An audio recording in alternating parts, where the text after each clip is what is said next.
back, fellow news hounds. I'm Gruftikins, and here I try to bring you some of the news you may not see on your standard news networks. Today, North Korea issues more threats, this time to the United Kingdom, and South Korea and Japan scrambled jets to intercept Russian bombers. Over the last few weeks, the rhetoric surrounding the Korean Peninsula crisis has largely been between the US and North Korea. President Trump said he would rain down fire and fury if Kim Jong-un threatened America and its allies, while for his part Kim threatened to turn mainland America into a sea of fire, announcing also that he was targeting the island territory of Guam with 4 ballistic missiles. Just this week, however, he has widened his threats to first include Australia, saying that their support of the US was a suicidal act, and now it appears he has turned his attention to the United Kingdom, saying that Britain will face a miserable end if they don't mind their own business. The UK is of course a member of NATO and a long-time ally of the US, and although they are not at present involved in the large-scale war games taking place between America and South Korea, they are expected to send Royal Air Force cutting-edge surveillance aircraft to the region shortly to conduct spying missions, essentially in an effort to try and pinpoint nuclear facilities, artillery positions and other potentially valuable targets. The British Prime Minister Theresa May is due to visit Japan next week, where a large part of discussions will no doubt centre around the North Korean problem.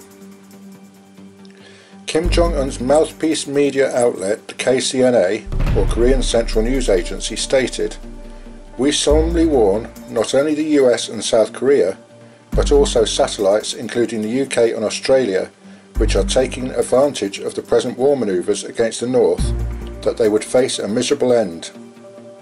They also called all allies of the US war maniacs and dull, immature infants. Of course, none of this is unexpected, but everything North Korea says and does at the moment is being watched very, very closely.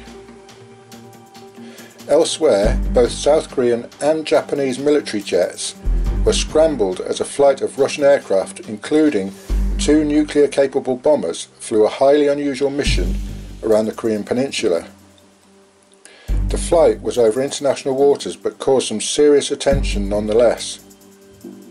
Russia first condemned the military exercise between South Korea and the US, with their spokeswoman Maria Zakharova saying, "More large-scale military and naval exercises does not help reduce tensions on the Korean Peninsula."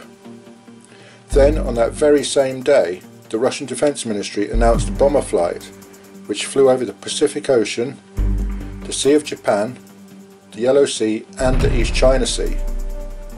The nuclear-capable bombers have been identified as Tupolev 95 MS bombers, commonly known throughout the West as Bears, and although dating back to the Cold War era, they have been considerably updated lately and have been used to regularly probe the airspaces of other countries, and as a show of force. According to Moscow, the bombers were accompanied by both Sukhoi 35S fighter jets and A-50 early warning and control aircraft, designed to track targets both in the air and on the ground at long range, as well as possessing numerous other capabilities for gathering intelligence and information.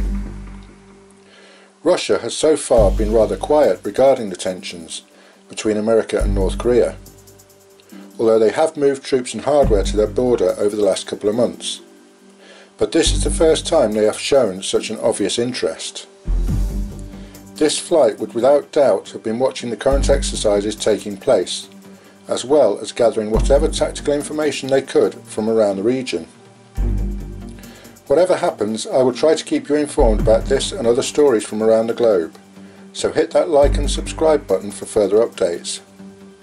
And I just want to thank Creator Insider for their tips that have helped me give you guys what I hope are videos you like to watch. And of course, don't forget, the world is watching, so please be kind to each other.